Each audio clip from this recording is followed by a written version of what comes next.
the world we're living. Oh, here's Joe Rogan's controversy. He found himself in hot water.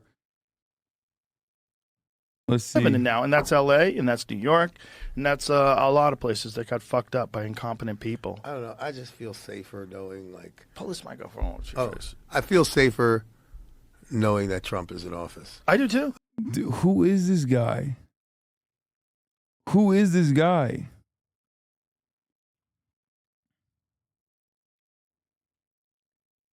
I like feel great about it. Like I just like what I don't feel safer is right now they're launching missiles into Russia. Yeah. How are you allowed to do that when you're on the way out? Like the people don't want you to be there anymore. There should be like some sort of a pause for like significant actions that could potentially start World War III. Someone in the chat saying he's the producer of Lean Back. His name is Scott Storch. He's a famous legendary music producer. Okay. Glad that, we got the top intellectual minds on this case. They're gonna fix the Russia situation. Maybe that would be a good thing that we would like to avoid from a dying former president. Mm-hmm. It's the whole thing is nuts. I mean, look, I don't know shit about politics. Zelensky says Putin is terrified. Fuck you, man. Fuck you people. You fucking people are about to start World War III.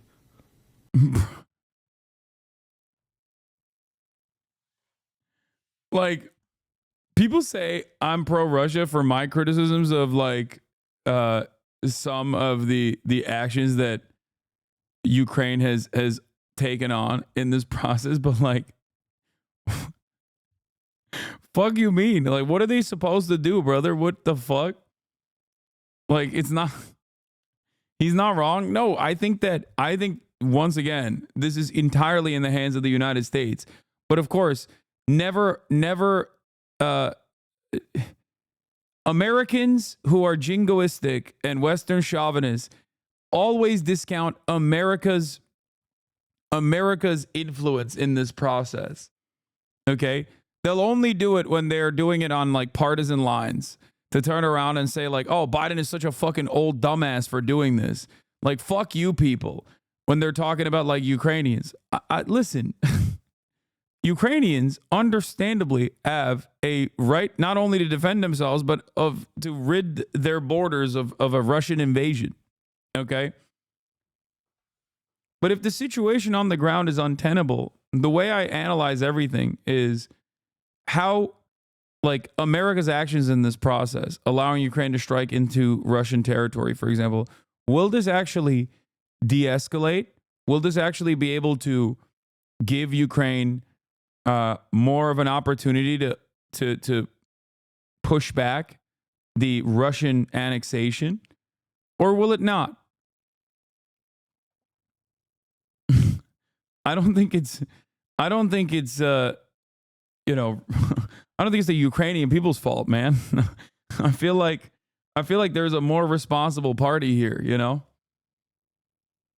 it's crazy. Russia fired a missile today. I feel they fired an intercontinental ballistic missile for the first time ever. It's the first time one of those has ever been used. That's insanity. It's fucking insanity, because those intercontinental ballistic missiles can have nukes on them. This one didn't, but if it does, the whole world changes. And it changes because of the military-industrial complex, and it changes because of the money that's going to Ukraine, and it changes because the outgoing president or whoever the fuck is actually running the country has decided to do something fucking insane. Yeah, fucking insane. And we're all sitting there watching it, and people are cheering it on.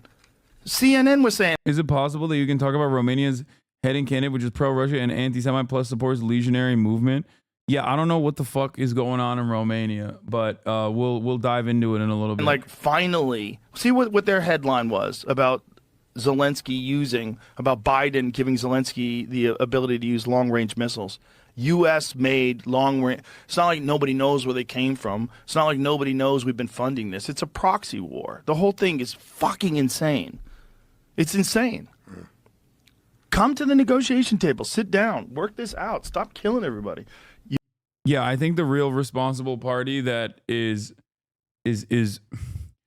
Zelensky internally has obviously internal pressure from people to the right of him that want him to never entertain any sort of ceasefire prospect. Okay? But if America was like, hey, we got to pack this shit up because Donald Trump is going to be significantly more devastating, then Zelensky, alongside China and Russia, would come to the ceasefire negotiation, would come to the table to broker some kind of agreement.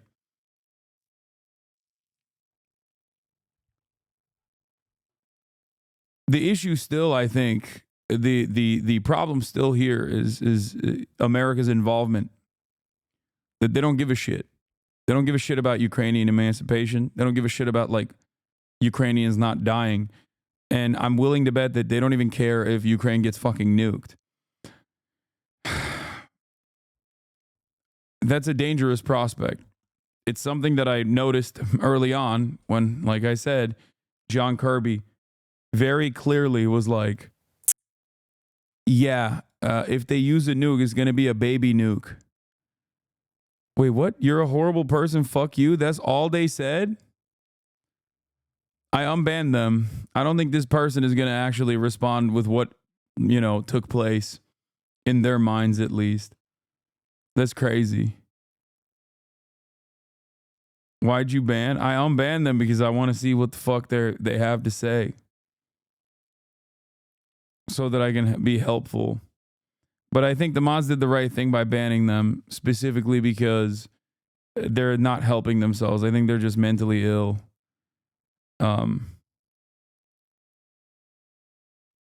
They banned him because they don't want that person to that person that's probably going through a mental health episode to say stuff that puts them in the crosshairs unfairly. U.S. allows Ukraine to use long-range missiles. So what did they say?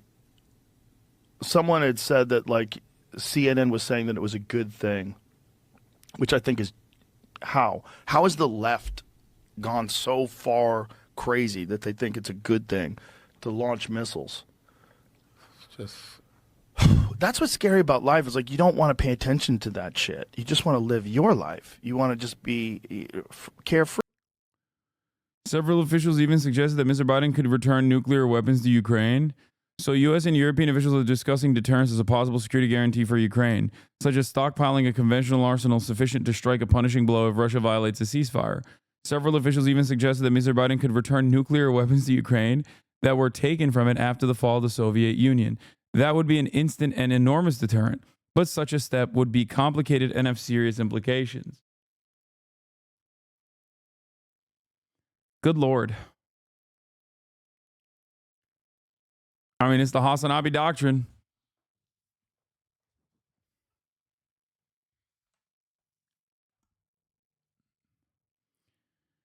Holy moly. What a terrifying prospect for the future.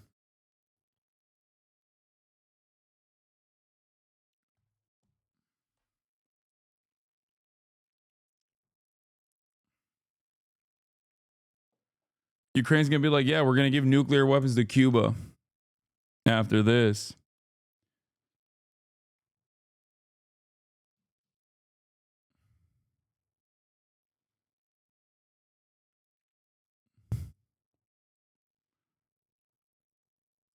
I feel like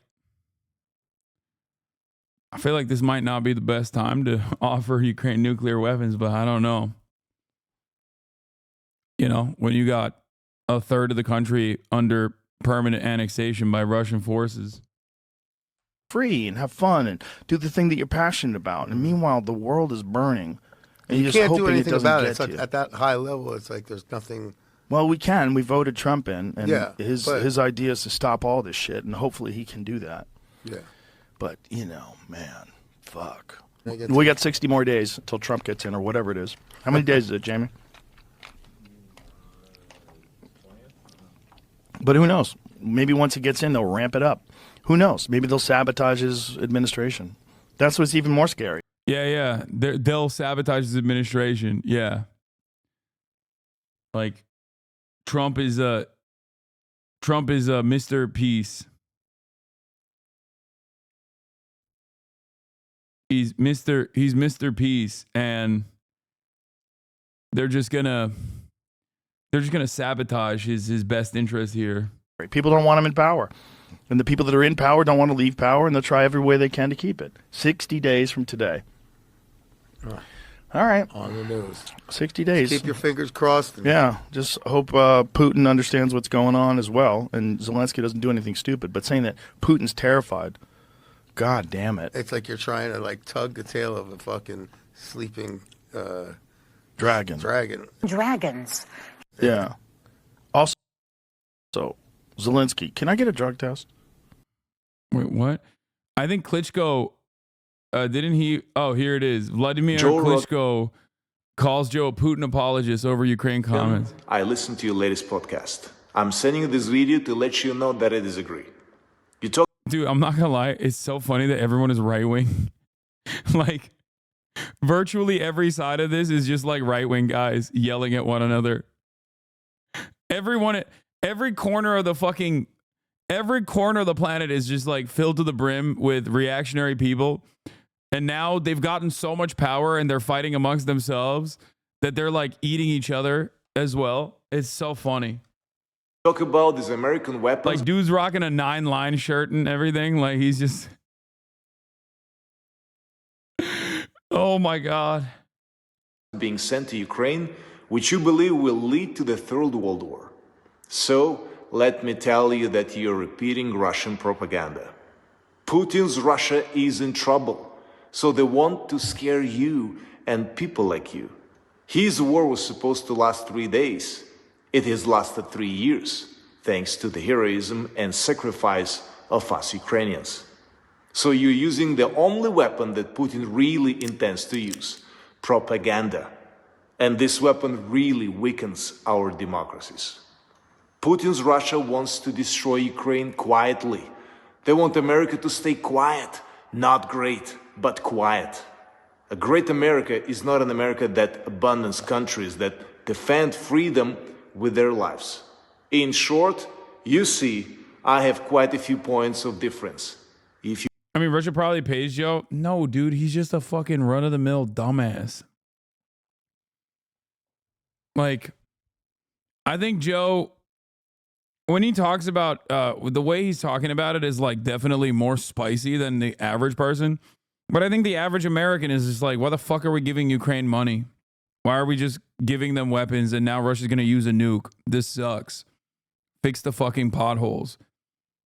Americans will vote for a fascist if they believe that the fascist is going to fucking literally reduce the price of eggs, okay? A guy that says that they're going to deport 20 million people. They don't give a shit. So for them, for most Americans, I think, Agent Hassan Pikersky, congratulations on heroic mission to corrupt mind of American. Great success. Yeah, I don't think that, like,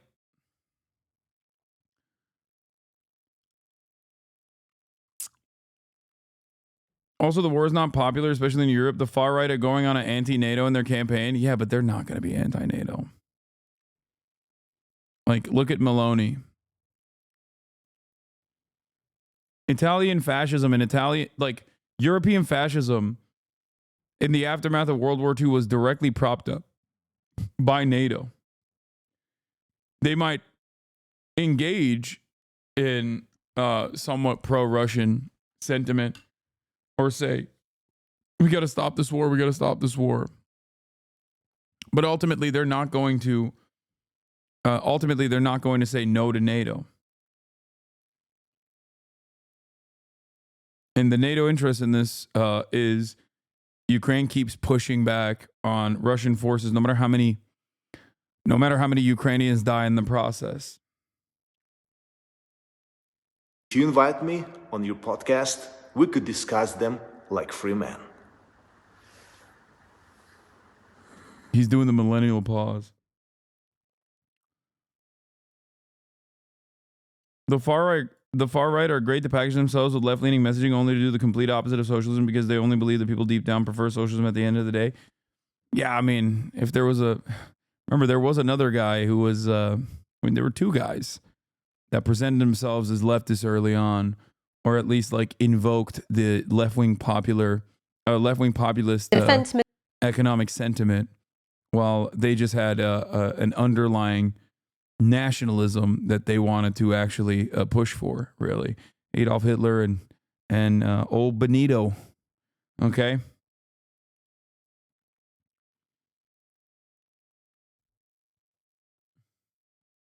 He said Benito Mazzulli. Yeah. Ministers from the UK and key EU countries are meeting in Berlin days after Vladimir Putin said Russia had the right to target the military facilities of countries supplying weapons to. Why shouldn't Ukraine strike Russia? My position on this has been the same from the jump, which is that anything that stops the pain, anything that stops the bleeding is good. Okay? That's it. Anything that actually worsens the situation or hardens the conflict is bad. This is, of course, Russia further pushing into Ukrainian territory. That should stop. That is bad. It's also a matter of like how you can influence. How you can influence the parties that are either being invaded or doing the invasion. This is why I was a big fan of the early ceasefire negotiation that many of the pro-Ukrainian accounts actually yelled at me over and said that I was pro-Putin over. The famous 15-point ceasefire plan that was negotiated on and then immediately cast aside after, Boris Johnson was like, no, we have full commitment to the Ukraine. We will defend you unconditionally.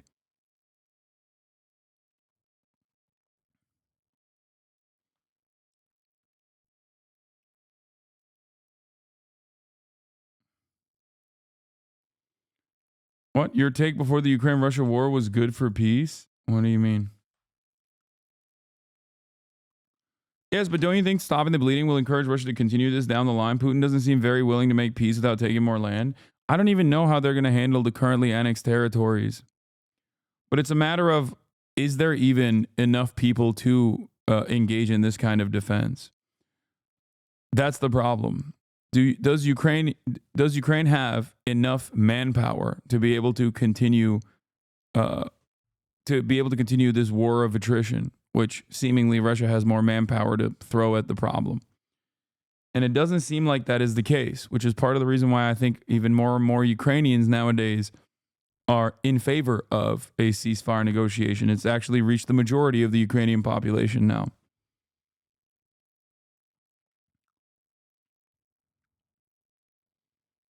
The responsible parties here are China, Russia, Ukraine, and the United States of America in the most reductive terms possible. Obviously, like Western powers like the UK are simply operating at the behest of American State Department interests. I think personally, the way I see it, there were many different exit ramps. I think Ukraine, along with funding, can keep defending themselves. I mean, I don't think you're right. I think you're wrong. I think all evidence points to the contrary. Ukraine's incursion into Kursk was not a resounding success. In that time frame, Russia took more territory. And ultimately, all the weapons that you send, you're wrong. Okay. My point has always been the same. You implement a ceasefire. A lot of people say appeasement. Okay. The opposite of appeasement is more war. If you do a ceasefire and Russia doesn't abide by the standards set by the ceasefire, you've given Ukraine more time and opportunity to recoup and recover and launch a counterattack against Russian invasion. And the situation on the ground doesn't really change all that much. You say Russia hardens their positions, but they already have. They've mined the shit out of eastern Ukraine. Not only that, but also you're back to square one if the ceasefire negotiations fall apart, or if Russia does not abide by the standards set in this ceasefire process.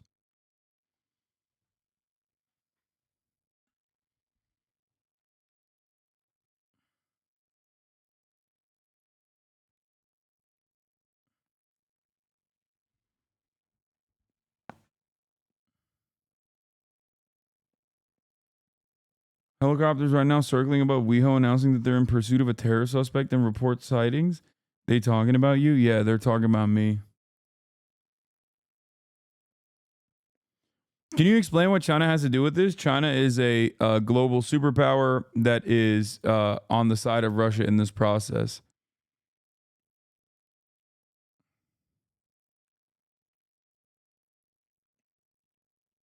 They have time and time again talked about putting forth a ceasefire proposal.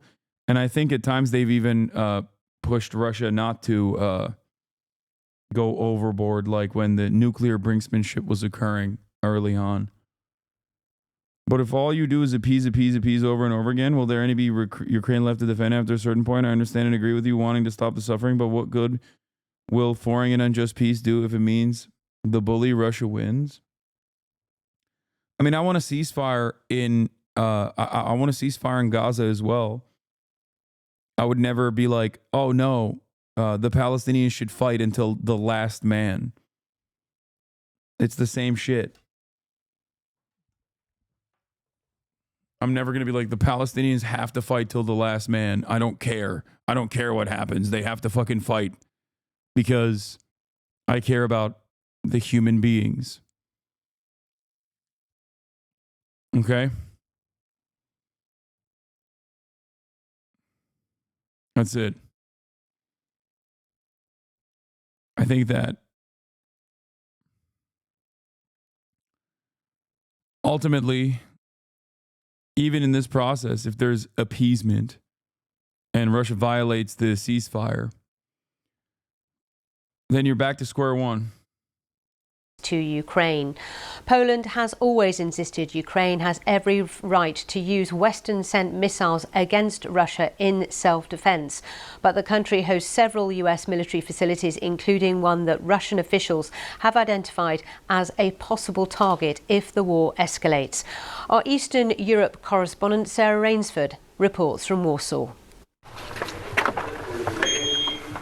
When Vladimir Putin threatens to escalate his war, it's people in places like Redzikowa that might worry. Because just beyond the wire in this tiny Polish town, Your position that foreign policy is independent of the president is brain dead. By that logic, the Iraq wars was inevitable and not a specific goal of a neocon insurgency. Mersheimer, Marxism undefeated. I like that you say Mersheimer is a Marxist. Yeah. Famous Marxist, dude. Incredible. Incredible cook. Thank you. I also think that the Iraq war was inevitable is such a funny take to say with the Kamala Harris campaign. And not only just the Kamala Harris campaign, but the Joe Biden administration basically following through on the neocon agenda of escalating tensions and allowing Israel to fucking do whatever it wants. Yeah, you're right. It's not independent. You're so right. You're so right. Every administration has had dramatic differences. No, American foreign policy only goes in one direction: far right or just right. Okay? You always say, do you think Al Gore would have invaded Iraq if 9/11 happened under Al Gore? Probably. Yes. Yes. The question I have for you is, why didn't Obama end the Iraq war after running against it? Why didn't Obama end Afghanistan after running against it? Why didn't Joe Biden reinstate the Iran denuclearization agreement if they were against it.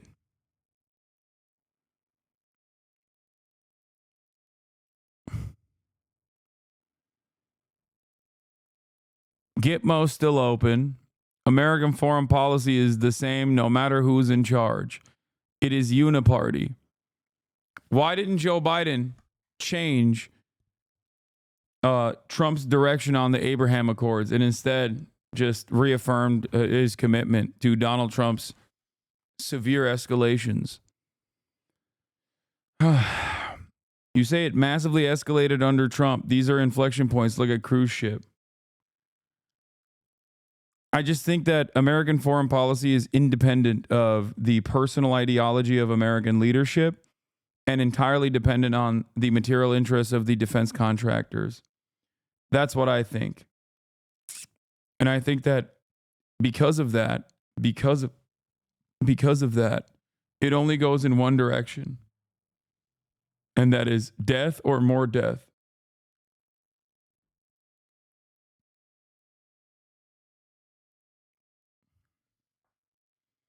Right-wingers will always make matters worse. That much is true. But then when Democrats come back into power, they rarely ever take on the right-wing direction or the more military escalation direction. They just normalize that as though it's the standard. All of this is coming from the fact that you also personally think Donald Trump is going to change trajectory on Ukraine. And I say, if that happens, it would have happened under the Democratic leadership as well. Because I believe that it is entirely determined on the battlefield. I don't think that Trump individually has a different perspective. He did change trajectory on North Korea? No, he didn't. No, he didn't do he allowed the South Korean and North Korean government to deal with it on their own. It was not all that significant for American foreign policy interests. So he just let them cook. And it didn't matter at the end of the day because look at the situation now.